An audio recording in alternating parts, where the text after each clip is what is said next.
CM సవాల్ను KTR జీర్ణించుకోలేకపోతున్నారన్నారు deputy CM బట్టి విక్రమార్క. మహబూబాబాద్ జిల్లాలో పలు అభివృద్ధి పనుల శంకుస్థాపన కార్యక్రమంలో మంత్రులు సీతక్క, సురేఖ, పొంగులేటి, కోమటిరెడ్డి వెంకటరెడ్డితో కలిసి పాల్గొన్నారు. బీఆర్ఎస్ నేతల అహంకారానికి రాబోయే స్థానిక ఎన్నికల్లో ప్రజలు బుద్ధి చెప్తారన్నారు రాష్ట్ర మంత్రులు. రేషన్ కార్డులు అందించి రుణమాఫీ చేసిన ఘనత కాంగ్రెస్ సర్కార్దే అన్నారు నేతలు. బీఆర్ఎస్ అప్పుల పాలు చేసిన రాష్ట్రాన్ని అభివృద్ధి పదంలో నడిపించేందుకు కృషి చేస్తున్నట్లు తెలిపారు. ఏదైనా చర్చించాలనుకుంటే అసెంబ్లీలో మాట్లాడాలన్నారు మంత్రులు.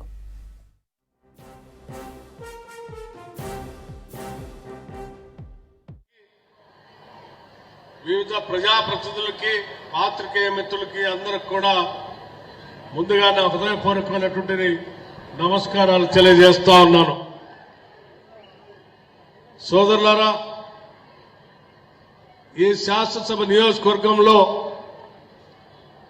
దాదాపు 100 కోట్ల రూపాయలతో ఈరోజు అభివృద్ధి కార్యక్రమాలకు సంబంధించి భూమి పూజ కార్యక్రమాలు చేసుకునేటువంటి ప్రక్రియలో భాగంగానే ఈరోజు మేమందరం స్థానిక శాసనసభ్యులు మురళీ నాయక్ గారు, అట్లాగే వేమిరెడ్డి నరేందర్ రెడ్డి గారు ప్రత్యేకంగా ఆహ్వానించి ఈ కార్యక్రమాలన్నీ ఈ ప్రాంత ప్రజలకు అందించాలనేటువంటి ఆలోచనతోనే మా అందరినీ ఆహ్వానిస్తే ఈరోజు ఇక్కడ మీ అందరి సమక్షంలో దాదాపు 100 కోట్ల రూపాయల అభివృద్ధి కార్యక్రమాల్ని ఈరోజు పెద్ద ఎత్తున భూమి పూజ కార్యక్రమాలు చేసుకుంటున్నాం. మనం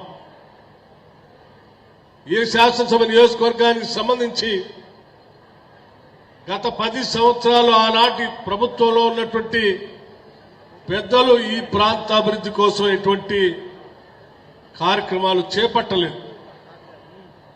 కానీ మీ అందరి ఆశీస్సులతో ఇందిరమ్మ రాజ్యం రావాలని ఆలోచన చేసి ఆశీర్వదించి శాసనసభ పంపించినటువంటి మురళీ నాయక్ గారు, ఈ రాష్ట్ర ప్రభుత్వం, ఈ రాష్ట్ర ముఖ్యమంత్రి రేవంత్ రెడ్డి గారి నాయకత్వంలో ఉన్నటువంటి ఈ కేబినెట్ సహచరుల సభ్యులందరితో మాట్లాడి ఈ ప్రాంత అభివృద్ధి కోసం పెద్ద ఎత్తున నిధులు తీసుకొని వచ్చి ప్రజా సంక్షేమం కోసం కట్టుబడి పనిచేస్తున్నాడు అని చెప్పటానికి ఇంతకంటే పెద్ద ఉదాహరణ లేదు. కేవలం ఒక్కరోజే 100 కోట్ల రూపాయల అభివృద్ధి కార్యక్రమాలను భూమి పూజ చేయడం అనేది ఈ శాసనసభ నియోజకవర్గానికి సంబంధించినంత వరకు అత్యంత ముఖ్యమైనటువంటి కార్యక్రమం.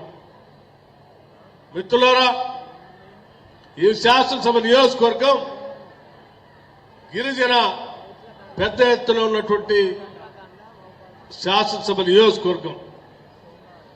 ఇక్కడ ఉన్నటువంటి గిరిజనులు ఇందిరమ్మ రాజ్యం వస్తే పెద్ద ఎత్తున అభివృద్ధి కార్యక్రమాలు, సంక్షేమాలు వస్తాయని, ఇందిరమ్మ రాజ్యం ఉంటేనే మేము సుఖంగా ఉంటామని ఆలోచన చేసి ప్రభుత్వానికి ఓట్లేసి దీవిచ్చి పంపించారు.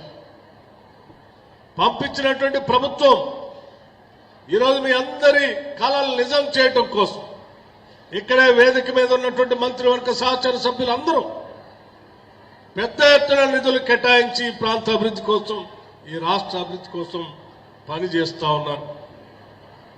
ఉదాహరణకి ఈ శాసనసభ నియోజకవర్గంలో ఉన్నటువంటి గిరిజన రైతాంగ సోదరులకు కానీ, లేకపోతే ఇతరత్ర రైతాంగ సోదరులకు కానీ చెప్పిన మాట ప్రకారం అధికారంలోకి రాగానే రుణమాఫీ చేస్తామని చెప్పి కేవలం 3 నెలల్లో 21,000 కోట్ల రూపాయల్ని రైతాంగ సోదరుల కోసం రుణమాఫీ చేసి ఈ ప్రభుత్వం మీకోసం చేసిందని చెప్పడానికి కూడా సంతోషిస్తా ఉన్నాను. అట్లాగే రైతు భరోసా వ్యవసాయ శాఖ మంత్రి గారు ఎప్పుడు రైతులకు అవసరం వచ్చినా ఆ అవసరాలను తీర్చడం కోసం, అది విత్తనాలు కావచ్చు, ఎరువులు కావచ్చు, కరెంటు కావచ్చు, అవసరమైతే వాళ్ళు పండించుకోవడానికి కావాల్సినటువంటి పెట్టుబడి కోసం కరెక్ట్ గా టైంలీ అందించాలనేటువంటి ఆలోచనతో ఋతుపవనాలు మొదలు కాగానే 16వ తారీఖు నాడు మొదలుపెట్టి కేవలం 9 రోజుల్లో 9,000 కోట్ల రూపాయల రైతుల అకౌంట్ లో రైతు భరోసా పేరు మీద వేసి చేసి చూపించాం. ఇది రైతాంగ సోదరుల కోసం చేసినటువంటి కార్యక్రమం. వాటితో పాటు ఇన్సూరెన్స్ చేపిస్తా ఉన్నారు. వాటితో పాటు రాష్ట్ర వ్యాప్తంగా ఉన్నటువంటి రైతాంగ సోదరుల కోసం వ్యవసాయ పంపు సెట్లు 29 లక్షల వ్యవసాయ పంపు సెట్లు ఉంటే ఆ వ్యవసాయ పంపు సెట్లు కట్టాల్సినటువంటి కరెంటు బిల్లుని రాష్ట్ర ప్రభుత్వం నేరుగా విద్యుత్ శాఖకి 12,500 కోట్ల రూపాయల్ని మీ అందరి తరఫున ఈ రాష్ట్ర ప్రభుత్వం వ్యవసాయ శాఖకి నుంచి అటు విద్యుత్ శాఖకి డబ్బులు కడతా ఉంది. అంతేకాదు పేదవాళ్లు నివాసం ఉంటున్నటువంటి గ్రామీణ ప్రాంతాల్లోనే కాకుండా యావత్ రాష్ట్ర వ్యాప్తంగా 200 యూనిట్ల వరకు ఉచిత కరెంటు ఇవ్వాలనేటువంటి ఆలోచన నాడు చెప్పినట్టుగా మన ప్రభుత్వం రాగానే ఈరోజు రాష్ట్ర వ్యాప్తంగా 200 యూనిట్ల వరకు ఉచితంగా ప్రతి గృహ యజమాని వాడుకోవటానికి రాష్ట్ర ప్రభుత్వం 51 లక్షల మందికి ఈరోజు రాష్ట్ర వ్యాప్తంగా ఉచితంగా కరెంటు ఇస్తా ఉన్నాం. మరి ఉచితంగా కరెంటు ఇస్తూనే మరొక విషయ కార్యక్రమాన్ని కూడా చేపట్టాం. రాష్ట్ర వ్యాప్తంగా ఉన్నటువంటి గిరిజన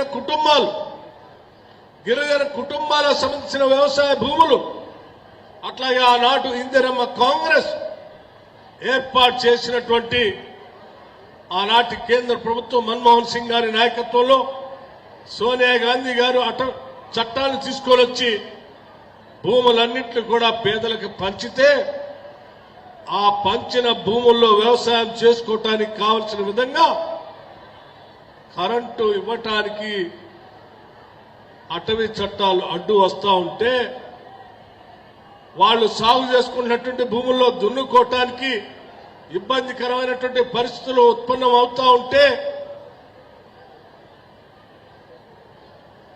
మరో రాష్ట్ర మంత్రివర్యులు సీతక్క గారు వస్తా ఉన్నారు. వారిని కూడా ఆహ్వానిస్తా ఉన్నాం.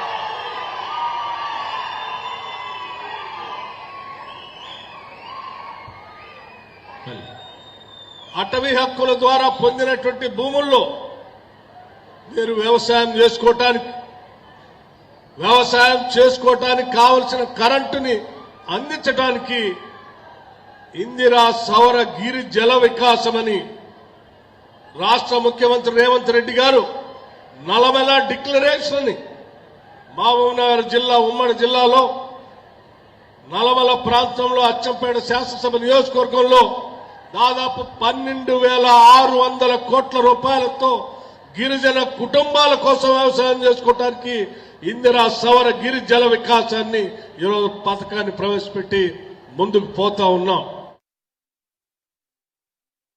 ఈ ఉమ్మడి వరంగల్ జిల్లాలో 1-2 నెలల క్రితం ఆనాటి మాజీ ముఖ్యమంత్రి మీటింగ్ పెట్టి ఎలా విషము కక్కాడో మీరు చూశారు.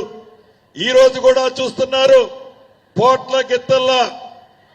గిత్తల్లా అసెంబ్లీలో రోడ్ల మీద గౌరవ ముఖ్యమంత్రి అని కూడా ఆలోచన లేకుండా ఆ స్థానాన్ని కూడా గౌరవించకుండా అనేక నోటికి పట్టరాని పదాలతో గడిచిన 10 సంవత్సరాలు తెలంగాణ రాష్ట్ర పేదోళ్ల సొమ్ము గాది కింద పందికొక్కుల్లా తిని ఈనాడు ఆ పేదోళ్ల సొమ్ము తిని బలిసి గౌరవ ముఖ్యమంత్రి గారిని ఎటువంటి పదాలు మాట్లాడుతున్నారో మనకు తెలియంది కాదు. 2 సార్లు తెలంగాణ ప్రజలు కర్రు కాల్చి ఆ అహంకారపూరితమైన నాయకులకి బుద్ధి చెప్పారు. అయినా ఇంకా సిగ్గు రాలే. ప్రజలకి మంచి చేయాలనే ఆలోచన ఇంకా రాలే. కేవలం అధికారం అనే దాహంతో అధికారం కోసం రంకెలేస్తున్నారే తప్ప 10 సంవత్సరాల పరిపాలనలో ఉన్నప్పుడు పేదవాడికి కావాల్సిన అవసరాలు తీర్చాలి అని ఆలోచన రాని ఆ పెద్ద మనుషులు ఈనాడు ఈ ఇందిరమ్మ ప్రభుత్వం మీ దీవెళ్లతో వచ్చిన ప్రభుత్వం ఈ ప్రభుత్వ పరిపాలన చూసి ప్రతిరోజు కడుపు నిండా నింపుకొని ఉన్న విషయాన్ని చిమ్ముతూ ఎలా మాట్లాడుతున్నారో మీకు తెలియంది కాదు. 2 సార్లు బుద్ధి చెప్పారు. రాబోయే స్థానిక సంస్థ ఎన్నికల కోసమే ఇప్పుడు ఆడుతున్న డ్రామాలన్నీ. అంతకు మించి ఏమీ లేదు. పేదోడి పట్ల ప్రేమతో కాదు, పేదోడి కష్టాలు తీర్చాలని కాదు, ఈ స్థానిక సంస్థ ఎన్నికల్లో వాళ్ళ ఉనికి కోల్పోతే రెండోసారి పార్లమెంటులో ఎలా అయితే గుండు సున్నా వచ్చిందో ఈ స్థానిక సంస్థల్లో కూడా అదే పరిస్థితి ఉందని ఈనాడు రోడ్డెక్కి అసభ్య పదజాలాలతో పెద్దలని విమర్శిస్తున్నందుకు తప్పకుండా తెలంగాణ ప్రజలు మూడోసారి కూడా ఎర్రటి కర్రు కాల్చి మూడోసారి కూడా మళ్ళీ ఆ పెద్ద మనుషులకి వాత పెట్టడం తథ్యము అని. రైతు భరోసా రాదు ఈ ప్రభుత్వంలోని. మనం పెంచిన 6,000 చొప్పున 9,000 కోట్లు ఇవ్వడమే కాదు, దేశ చరిత్రలో ఎక్కడ లేని విధంగా 21,000 కోట్ల రూపాయలు 2 లక్షల లోపు మాఫీ చేసి చూపించాం. ఇవన్నీ కాదు, మన ప్రభుత్వ లక్ష్యం, మన ముఖ్యమంత్రి గారి ఆశయం, మా అందరి ఆశయం రైతులు బాగుండాలి, పిల్లలు భావితరాల పిల్లలు చదువుకోవాలి, ఉన్నతంగా ఉద్యోగాలు సంపాదించాలి. అందుకని స్కిల్ డెవలప్మెంట్ సెంటర్లు పెట్టుకుంటూ పిల్లల గురించి ఆరిస్తున్నాం. మరొక విషయం, మహిళలు మన అక్కా చెల్లెళ్ళు లక్షాధికారులు కాదు కోటీశ్వరులు కావాలని ఇలా పెట్రోల్ బంకులు ఇప్పిస్తున్నాడు. పెట్రోల్ బంకులే కాదు, ఇలా ఆర్టీసీ బస్సులే కాదు, మహిళా సంఘాలకు ఈ వారోత్సవాలు పెట్టుకుంటున్నాం. నేను అందుకనే ఒకటి అంటున్నాం, కేసీఆర్ గారు ఆయన సిద్దిపేట, గజ్వేల్, సిరిసిల్లకే పరిమితమయ్యాడు.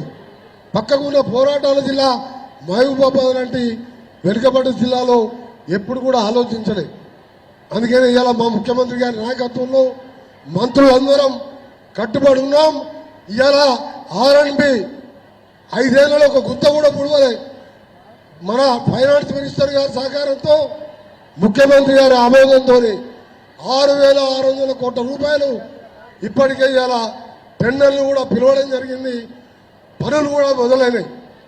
ఇంకా హ్యామ్ మోడల్లో 12,000 కోట్ల రూపాయలు మా డిపార్ట్మెంట్ R&B, మన సీతక్క డిపార్ట్మెంట్లో మరొక 17,000 కోట్ల రూపాయలతో ప్రతి గ్రామం నుంచి మండలానికి, మండలం నుంచి జిల్లా హెడ్ క్వార్టర్కు డబల్ రోడ్గా ప్రతిదీ బీటీ రోడ్గా వేసే కార్యక్రమం చేద్దామని తెలియజేసుకుంటూ, మనం సమాజంలో సోషల్ జస్టిస్ పాటించాలన్నది సేవాలాల్ గారి కోరిక, ఆయన చెప్పినది అది. అదే ఇవాళ మన గవర్నమెంట్ కూడా పాటిస్తుందని తెలియజేసుకుంటూ మరొకసారి మీ ఎమ్మెల్యే ఎంపీలతో పాటు మా నరేంద్ర అన్నకు ఇక్కడ ఆహ్వానించి మా శాఖ తరఫున చేసే పనులే కాదు